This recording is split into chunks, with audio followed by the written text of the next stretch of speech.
बड़ी रानी माँ, आपकी थाली कहाँ है? पहले आपको भोग लगाएंगे राणा जी, फिर अपनी थाली लगाएंगे। पर ऐसा क्यों बड़ी रानी माँ? ये कैसी परंपरा है? आप हमारे बाद खाएंगे? औरतें हमेशा पीछे क्यों रहे? क्योंकि डोर पतंग को पीछे से ही सही रास्ता दिखाती है। पीछे रहना कमजोरी नहीं, मजबूती की निशानी है। और वक्त पड़े तो औरत आगे आना भी जानती है राणा जी। अब हम इतने तो समझदार नहीं हैं कि आपसे बहस करें। हाँ, पोते हैं आपके, जिद जरूर कर सकते हैं। आइए।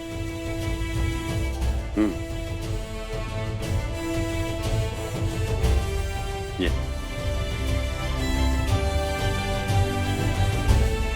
अब आप खाइए। हम देख रहे हैं कि आप अकेले नहीं आए हैं, अपने साथ परेशानियों का पूरा काफिला लेकर आए हैं। आप सही कह रही हैं बड़ी रानी माँ, हमें आपकी मदद की जरूरत है। हमारे पीछे पिछले 6 बरसों में राजमहल में इतना कुछ हुआ है। अपनी मुश्किलें हमें बताने की कोई जरूरत नहीं।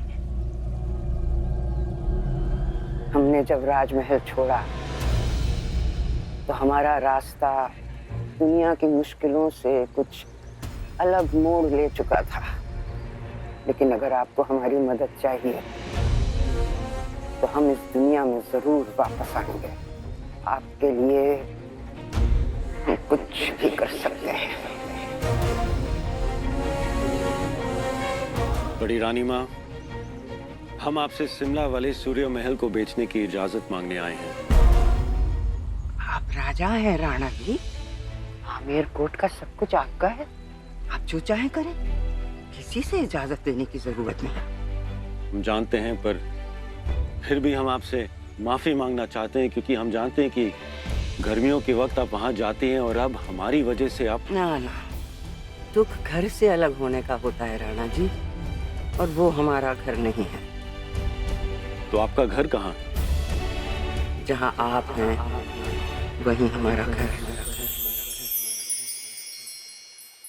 इसीलिए जब आप विलायत चले गए तो शायद हम भी हवा की तरह इधर से उधर घूमते रहे, किसी एक जगह टिक कर नहीं बैठ पाए। लेकिन अब आप वापस आए हैं तो लगा है कि हमारा घर मिल गया। आपको अपना घर मिल गया, अब हमारे घर को भी उसकी बड़ी रानी माँ वापस मिलनी चाहिए। आइए हमारे साथ वापस आमिर कोट चलिए, आपके घर चलिए, आपके अपने राजमहल चलिए। हमारा राजमहल आना प्रियंवदा को अच्छा नहीं लगेगा, पर हमें अच्छा लगेगा कि आप दोनों हमारे साथ हैं। और ये एक राजा की नहीं, पोते की अपनी दादी से गुजारिश है।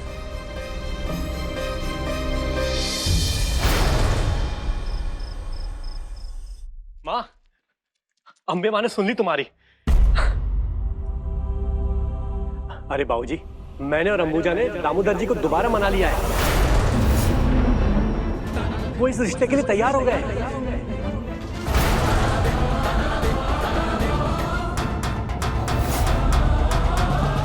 वैसे बड़े अच्छे लोग हैं।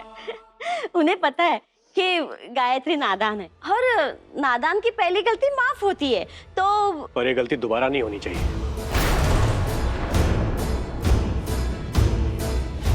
सुनिए, ये रिश्ता गायत्री ने तोड़ा था और अम्बे माँ ने ये रिश्ता फिर से जोड़ दिया। अब इसे ना अम्बे माँ का प्रसाद समझकर ग्रहण कर लीजिए। सोचिए, हमारे जाने के बाद गायत्री का क्या हाल होगा। किसी के नाम का सिंदूर लगाएगी तो बीवी होने का मान तो मिलेगा।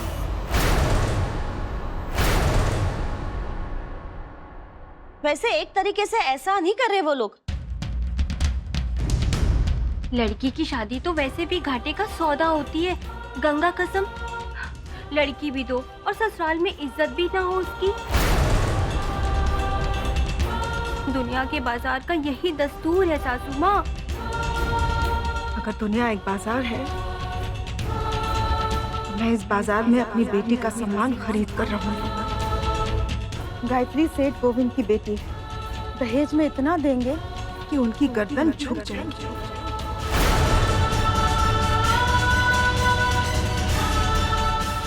अंबुजा, कह देना उनसे कि आमिर कोर्ट में ऐसी शादी ना किसी ने देखी होगी ना सुनी होगी। गायत्री के पति को, उसके घर वालों को सोने से लाद देंगे।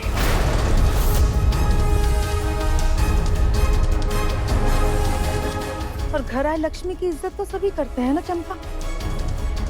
दुनिया के बाजार में ये भी एक दस्तूर है। तुम ठीक कह रही हो माँ।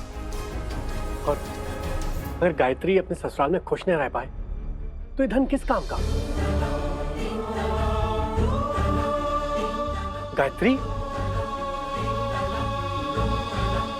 अरे वहां खड़ी खड़ी क्या कर रही है?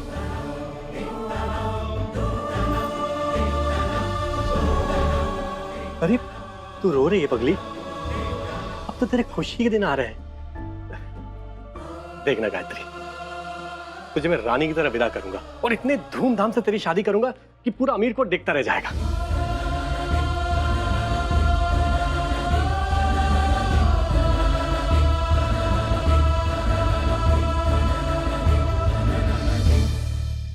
बाबूजी, पर इतने पैसे हम कहाँ से लाएंगे? व्यापार में कोई पैसे हाथ में तो रखता नहीं है, और हमारा तो सारा धन बाजार में लगा हुआ है। अगर सबको लगता है कि छुटकनिया की खुशी इसी में है, तो मैं दुनिया का सारा सोना ले आऊंगा।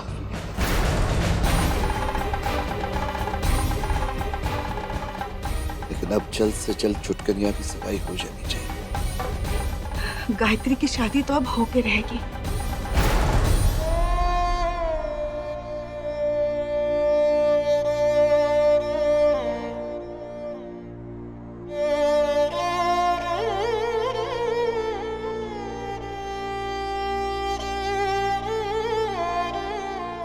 याद है छुटकनिया, ये शंख मैंने तुझे कब दिया था? जब सारी दुनिया मुझसे कह रही थी कि मेरी बेटी की जिंदगी खत्म हो गई है। मेरी फूल जैसी बच्ची के साथ इतना बड़ा अन्याय क्यों किया माँ? इस उम्र में इसका मन कितना चल बसा। अब सारी दुनिया इसे अभागन कहेगी। बाबूजी, माँ क्यों रो रही हैं? अब मैं तुझे कैसे समझाऊं चुटकुनिया? अच्छा, तो मैंने चुरा के खाया था तो मुझे रोना चाहिए। नहीं बेटी, तुझे कभी रोना नहीं चाहिए। जिंदगी के रंग तो रोज बदलते हैं, कभी चमकीले, कभी सुनहरे, कभी एकदम फीके। हम अगर चाहे तो फीके रंगों को भी सुनहरा बना सकते हैं, चमकीले बना सकते हैं। वो कैसे बाबूजी? सपने देखकर, आशा की उंगली पकड़ के। जो आज हो रहा है उसे तो हर कोई देखता है, लेकिन तुम वो देखना जो कल हो सकता है। कल दूर बहुत है, लेकिन अगर चाहें तो हम उसकी आवाज आज सुन सकते हैं।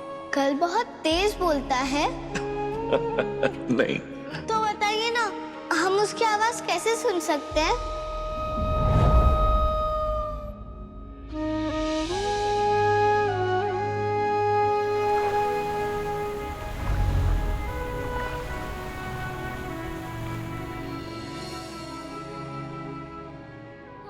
समंदर भी कल की तरह बहुत दूर है।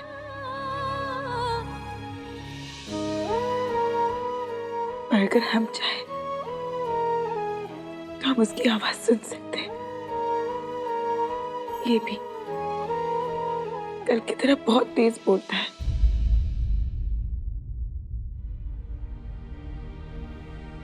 मुझे माफ कर देना चुटकुनिया।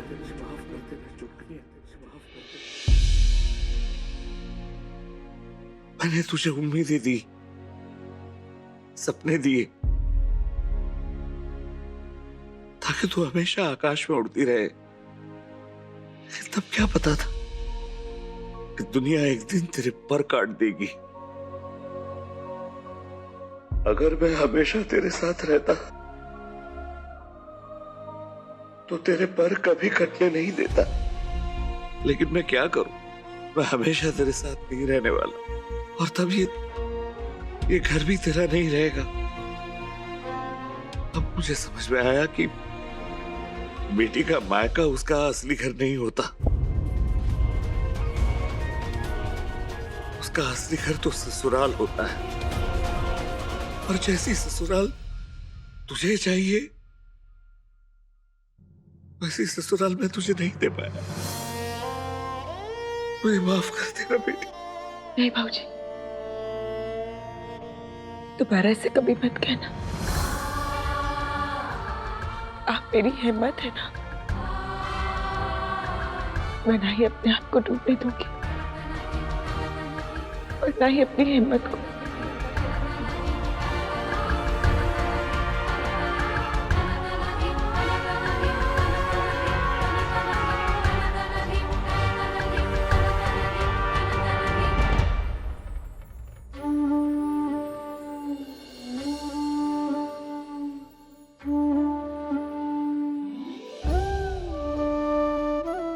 मेरे पंख कभी भी कटे नहीं है बाबूजी। मेरी आंखों में अभी भी सपने हैं। उन सपनों के सच होने की उम्मीद है। उन सपनों, उन उम्मीदों के नाम पर मैंने एक खत लिखा है, राणा जी के नाम का। अभी भी सब कुछ खत्म नहीं हुआ बाबूजी।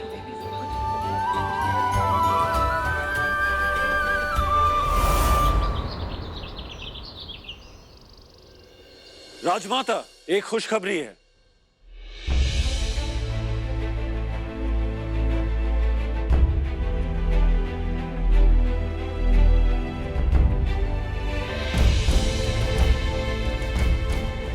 आइए राणा जी, आइए, हम आप ही का इंतजार कर रहे थे।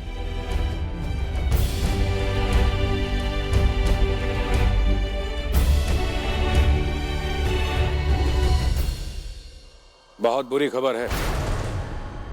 राणा जी, ब्रिटिश हुकूमत ने आपके शिमला का सूर्य महल अपने कब्जे में कर लिया है और ये रहा लंदन से आया हुआ शाही हुक्मनामा।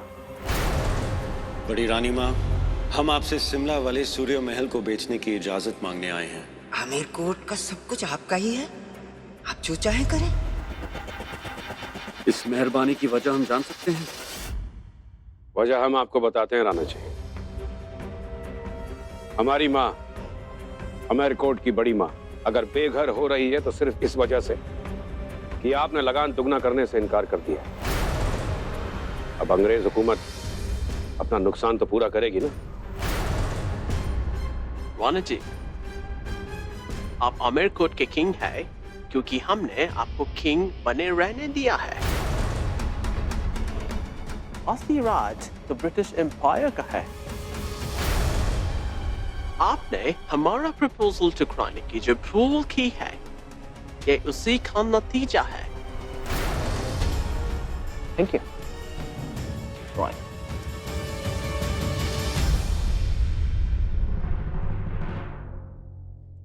बेचारी बड़ी रानी, ये खबर सुन के तो उनका दिल ही टूट जाएगा। हमें भी फिक्र हो रही है। बड़ी रानी माँ को पता चलेगा तो उन पर क्या बीतेगी। राजमाता, कुंवर चाचा जी, आप में से किसी को बड़ी रानी माँ की फिक्र करने की जरूरत नहीं है।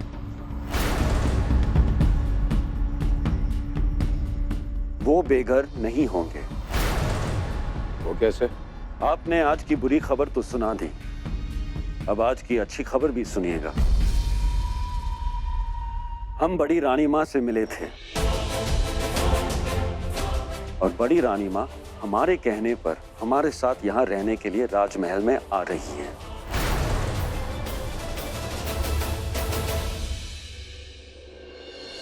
मतलब आपको पता था कि ये होने वाला है? जी नहीं, पर हमें पता होना चाहिए था।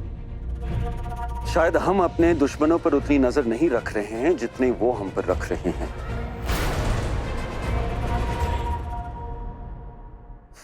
पर कुंवर चाचा जी, हमारे दुश्मनों को इस बात की खबर भी होनी चाहिए कि हम हारने वालों में से नहीं हैं।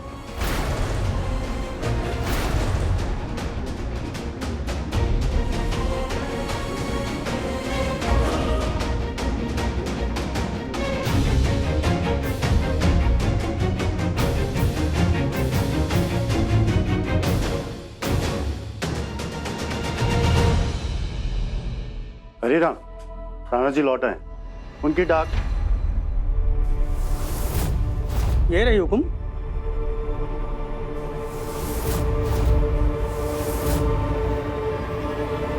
सेठ गोविंद के घर से राणा जी के लिए चिट्ठी। अंग्रेजी हुकूमत को पैसे देने के लिए हम सूर्य महल वैसे भी बेचने वाले थे राजमाता। बड़ी रानी मां भी सूर्य महल को बेचने के लिए तैयार थी, पर इससे पहले कि हम आपको ये बात आके बता पाते, विल्किंसन ने सूर्य महल को अपने कब्जे में ले लिया। हमें लगता है कि इस सब में कुंवर चाचा जी भी शामिल हैं। और हमें लगता है कि इसमें बड़ी रानी माँ भी शामिल है।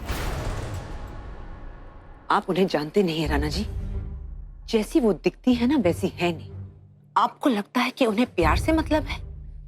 नहीं, उन्हें सिर्फ मतलब से प्यार है।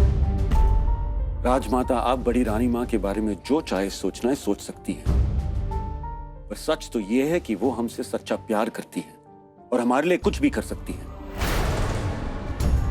प्यार तो हम भी आपसे बहुत करते हैं राणा जी, और आपके लिए कुछ भी कर सकते हैं, पर अफसोस आपको बाहर वालों का प्यार ज्यादा नजर आता है, राजमाता का नहीं। राजमाता, हम जानते कि आप दोनों हमसे प्यार करते हैं, पर प्यार में कोई मुकाबला नहीं होता।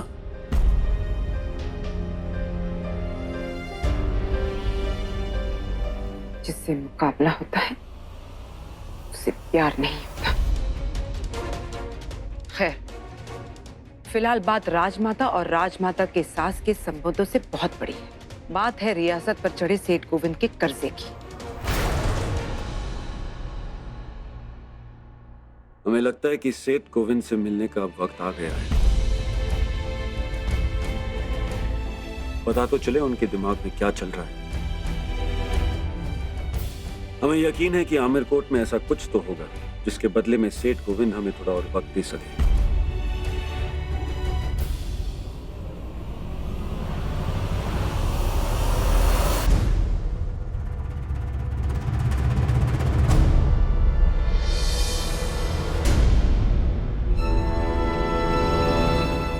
भानु, जाके यशोदा को बुलाओ। जी। राणा जी, आप सेठ गोविंद को ऐसा क्या कहेंगे जो राजमाता ने उनसे नहीं कहा? हम उनसे मिल चुके हैं और वादा कर चुके हैं कि हम उनका कर्जा लौटा देंगे। गुस्ताखी माफ राजमाता, हम भी वही कहेंगे, पर उस बात का वजन ज्यादा होगा। तो आपको लगता है कि आमिर कोर्ट में आपके वादे का कद हमारे वादे से ऊंचा है?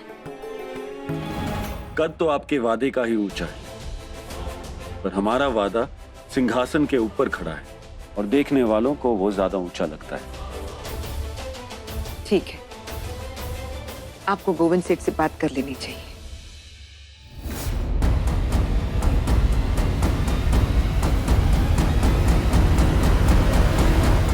यशोदा। जी राजमाता। सेठ गोविंद को इत्तला कर दो कि राणा जी के दर्शन के लिए महल में 3 बजे आ जाए। जी। हम आपसे शाम को मिलते हैं राणा जी।